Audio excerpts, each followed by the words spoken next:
A brand new 5,000-ton destroyer, North Korea's pride and joy, becomes a laughingstock when it collapses into the ocean during its own launch party.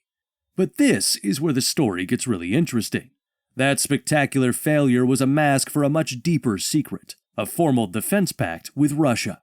Moscow isn't just sending friendly advice, it's sending the blueprints to its own advanced warships and even its best defense systems. And what Kim Jong-un is giving Putin in return is the one thing Russia desperately needs for its war, a secret that's about to change everything in the Pacific. On May 21, 2025, at the Hanbok shipyard in Chongqing, North Korea, staged a grand ceremony. The star of the show was the nation's newest warship, the Kang-Khan, a massive 5,000-ton guided missile destroyer. Supreme Leader Kim Jong-un was there himself, ready to showcase this symbol of his country's growing naval power. This was meant to be a triumph, a message to the world, especially to the United States. But what happened next turned into a catastrophic and deeply embarrassing public failure. During the side launch, a tricky maneuver where the ship is slid sideways into the water, something went terribly wrong. The stern of the massive 145-meter hull slipped into the harbor, but the bow got stuck on the ramp.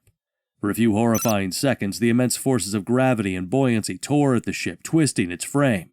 Then, with a groan of stressed metal, the massive warship heeled over, capsizing onto its side in the murky water. The project, meant to be a crowning achievement, was now a partially submerged wreck. The reaction from Kim Jong-un was immediate and furious.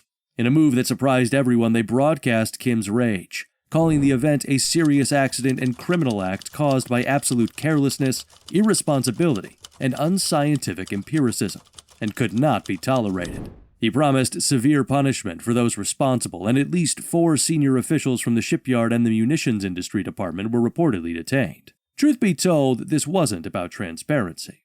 With spy satellites constantly overhead, the failure was impossible to hide. By publicly condemning his own people, Kim seized control of the story. He wasn't the leader whose plan failed. He was the great leader betrayed by incompetent fools. A senior fellow at the Institute for National Security Strategy noted, by publicly staging his fury, Kim achieves 2 goals. He deflects personal responsibility for the failure onto lower-level scapegoats, and projects the image of a strong, demanding leader who will not tolerate incompetence. It's a classic authoritarian maneuver.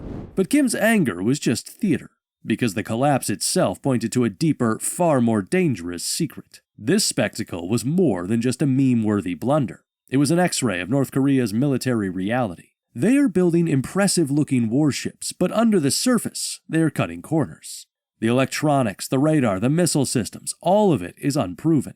The political pressure to deliver results forces them to rush the engineering, and this is what happens. But why take such reckless risks now? The answer lies in a powerful new ally providing the technology to accelerate everything. The humiliating collapse of the Kang-Khan destroyer wasn't just a story about bad shipbuilding. It was a clue that pointed directly to Moscow. You see, the new Chohyun-class destroyers represent a quantum leap for North Korea's Navy. And here's the thing, they didn't figure this out on their own. This massive technological jump was the result of a direct and comprehensive technology transfer from the Russian Federation. The evidence is literally built into the steel of the ship. If you put a picture of North Korea's new destroyer next to Russia's Admiral Grigorovich-class frigate, the similarities are shocking. We're not talking about a casual resemblance, we're talking about a mirrored design. Naval analysts point to nearly identical squared-off sterns, the same forward deck profiles, and a distinct sharp angle in the hull known as a chine that is a signature of the Russian design. The North Korean ship is about 65 feet longer, but even that change proves the Russian connection. To make a ship that is much longer without it breaking in half, you need the original blueprints and a deep understanding of the engineering, knowledge only Russia would have. According to a naval intelligence report cited by the U.S. Naval Institute, these are not inspired copies. They are derivatives built from the same core design. The hull form, the chine placement, and the superstructure layout are unmistakable fingerprints of Russia's Project 11356 frigate design. It's a direct technology transfer. But Russia wasn't just giving blueprints. It was giving away one of its most advanced weapons. Then there's the speed. North Korea managed to build 2 of these 5,000-ton warships in about 400 days. To put it mildly, that pace is unbelievable. It's faster than Russia can build its own ships and even faster than China, the world's most efficient military shipbuilder, which takes about 18 months for a similar vessel.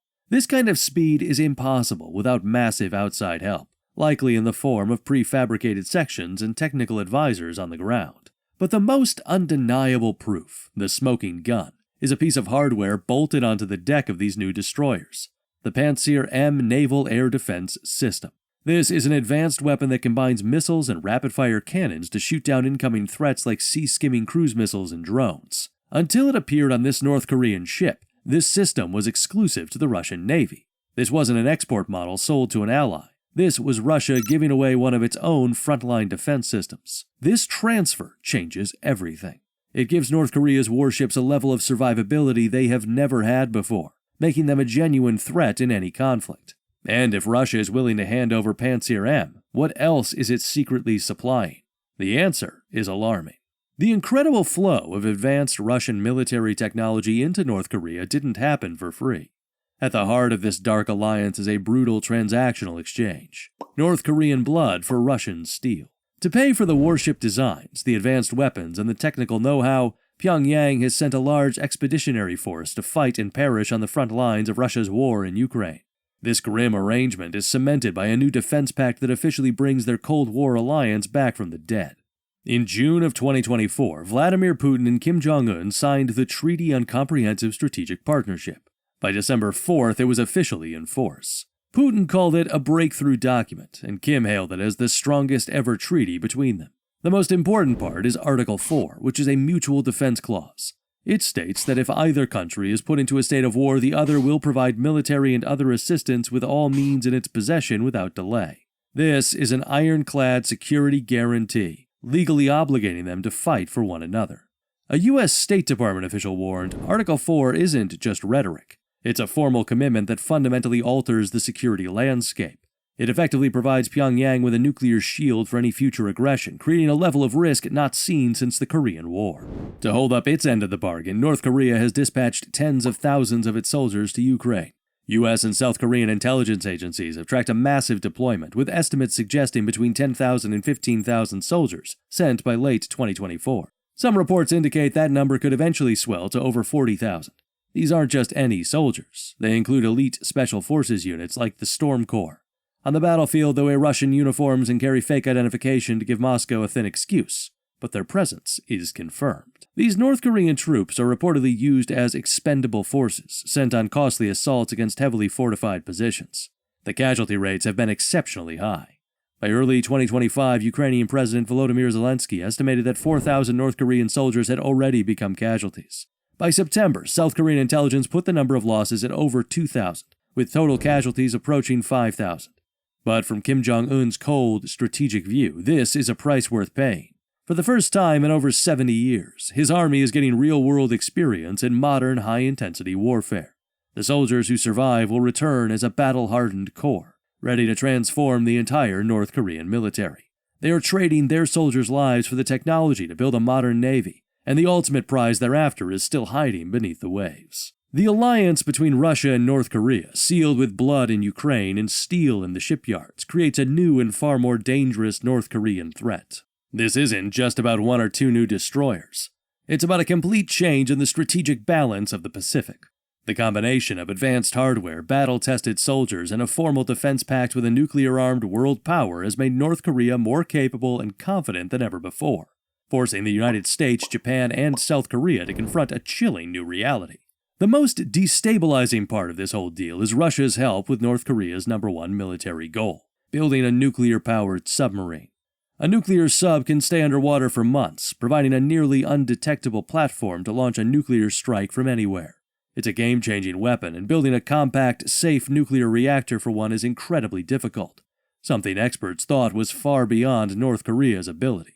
However, intelligence reports from mid-2025 assess that Russia may have solved this problem for them by supplying 2 to 3 complete nuclear submarine propulsion modules, including the reactors themselves, salvaged from decommissioned Russian subs. This would allow North Korea to leapfrog decades of research and development. As a non-proliferation expert from the Carnegie Endowment stated, a nuclear-powered submarine is the holy grail for Pyongyang. If Russia provides even a single propulsion module, it short-circuits decades of development and hands them a survivable second strike capability that fundamentally destabilizes the entire Indo-Pacific region. This is where the stakes explode. For the first time, North Korea could gain a nuclear second strike capability, a weapon that forces Washington, Tokyo, and Seoul into a new era of permanent vulnerability. This potential threat is layered on top of their existing force. North Korea already operates one of the world's largest submarine fleets, with between 64 and 86 boats.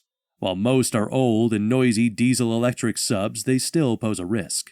With Russian help, these older boats could be upgraded with quieter technology, making them much harder for US and allied forces to track. This creates a more survivable platform for launching ballistic missiles armed with some of their estimated 50 to 90 nuclear warheads. Russia's actions have completely shattered the international sanctions that were designed to keep Pyongyang in check. By vetoing the UN Sanctions Monitoring Panel on March 2024, Moscow effectively blinded the world. Now, Russia is North Korea's economic lifeline and its protector on the world stage. The capsized destroyer wasn't just a failure, it was a warning. It revealed a North Korea whose ambitions have dangerously outpaced its own abilities, but which now has a powerful partner willing to make up the difference. The next launch may not fail, and the threat it represents will be backed by the full weight of the Kremlin. Will this new Russia-North Korea pact lead to a nuclear-armed submarine crisis in the Pacific? Let us know your thoughts in the comments, and don't forget to like and subscribe for more.